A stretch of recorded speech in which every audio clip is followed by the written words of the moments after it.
Hello, Melissa and Scott. Megan here from the school where I am student teaching this fall. Now, normally I film these like in my room or at the kitchen table or something, but in this case, I'm here because I will be here working probably until like 9 o'clock tonight. I told Mom 7:30 on the phone when I called her, but that was before I took into account the fact that today is Hello Monday and I haven't posted a vlog in about a month. So, in keeping with the rules of the vlog that I posted about a month ago, where I said I was going to talk about things I was thinking, planning, learning, and like puppy stuff, we're going to start off with what I'm thinking. And today, in this very moment, here is what I am thinking. My apartment is definitely cursed. Now, I got like a suspicion of it before because, you know, like, you are aware of the troubles I had with my roommate last term, not because she is a bad person, but because she was going through some stuff. And when people go through stuff, they act differently. You may know that that roommate withdrew about 3 weeks into the term last year. Now, I was there, so I noticed stuff, and I actually could encourage her to withdraw and take some time for her mental health, because I was seeing things like her not going to classes and her being on the edge of a nervous breakdown pretty much all of the time, because she's going through stuff. It happens. I am not in my apartment this fall. However, my new roommate is, and I was at the lab working on printing some stuff off for the class I just picked up and started teaching today when I looked at my phone and realized I had a missed call from my current roommate. I texted her back to ask what was up. She said, "Do I have time to talk?" I thought about it because, like, in reality, do I have time to talk? No. But I also don't have time to vlog or eat or really do any of those other things that I'm probably going to do anyway. So I just said I can, and I called her. I asked her how she was, and she said, "Okay, how are you?" And I said, "I'm doing pretty well, but I'm a little worried about this okay." And she says, "Yeah, okay is code for really not okay." I haven't been a very good friend to my current-ish roommate the last couple of weeks because I've been here, and I struggle a lot with long-distance relationships. It's sort of out of sight, out of mind for me a lot of the time, which turned out to be very unfortunate because the reason my current-ish roommate wanted to call to talk to me was to tell me that she was withdrawing from Knox for not only the term, but the rest of the year. This sucks a lot because this girl is one of my best friends at Knox. I love her like a younger sister, and I think we're a lot alike. I didn't realize how alike until I started thinking about our brief conversation on my way back from the drinking fountain a couple of minutes ago, and I remembered how she answered my first question, which was, "How are you?"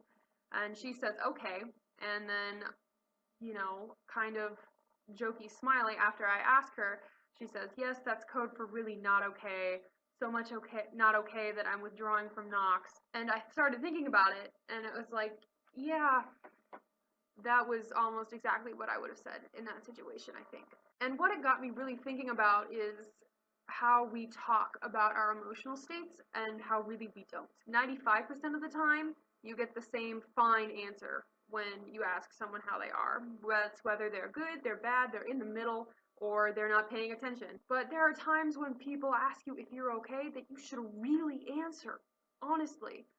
Even though it's hard and it will probably prompt further questions, because when you don't let that out, stuff piles up, and in my opinion, we just don't ask for help soon enough. And I think we don't ask for help soon enough because there's a lot of really negative rhetoric that goes along with mental illness, and there's a lot of stigma to it.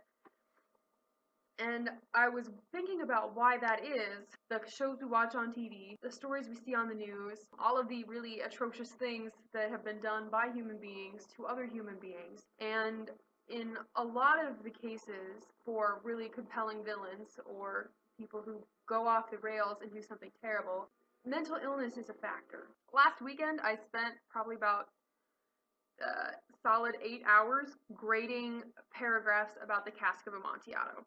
I'm not sure if you guys remember that story or not, but the gist is a crazy dude locks his friend up in the cellar because of a perceived insult. We don't know what that insult is. All we know is that monstrous is a little bit unstable, monstrous being the narrator. reading a lot of these paragraphs, Kid's reasons for him being an unreliable narrator and a bad guy, because they didn't really distinguish the two in a lot of cases, was that he was crazy.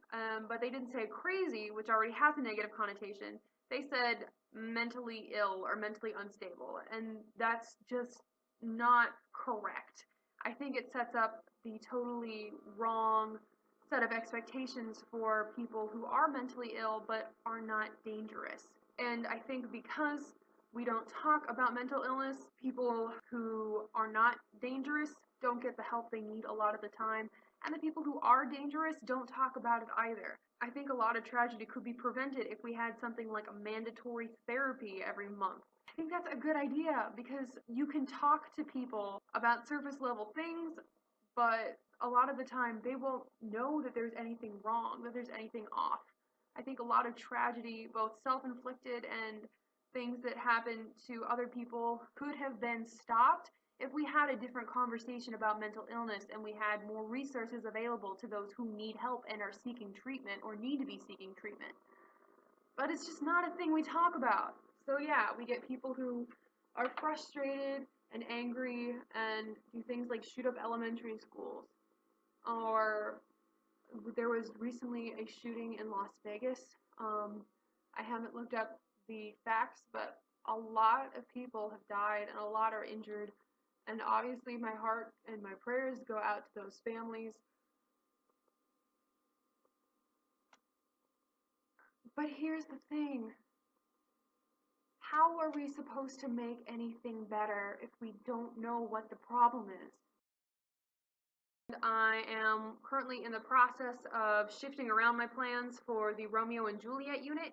I'm going to call that like a unit and a half because I'm planning an enhanced 1 unit for Romeo and Juliet in addition to an English 1 unit for Romeo and Juliet. And they are paced very differently, partly because of the individuals that are involved in each class and partly because enhanced 1 has a like 85-minute class and English 1 only has like a 40-minute class. I also am working on planning out the literary analysis unit for Enhanced 2, which is the class I took over today. In plans, as in my planner, I would just like to comment upon the irony of buying a budget planner that's spending money on something that's really not very essential, but makes you happy. Something I'm learning this week and every week is patience. It never crossed my mind as a high school student not to turn my homework in, but that is not the case with the students I'm working with. And it's not because they're bad kids or bad students, it's just because school is not their priority. I'm learning to be patient with them and not turning things in without changing my standards. See, here they are! Here are the puppies! And a picture that one of my enhanced kids drew of me! Yay, puppies! Alright, and lastly, I don't have an M&M because I never have an M&M, but I do have some cake. As for you two, frosting. Have a good week. I love you. Oh my gosh, I forgot to tell you guys the song that I'm listening to, and it's probably a repeat, maybe not for this vlog, but definitely in life. I have Castle on the Hill on repeat while I'm working on my school stuff. Because that's just what you gotta do sometimes.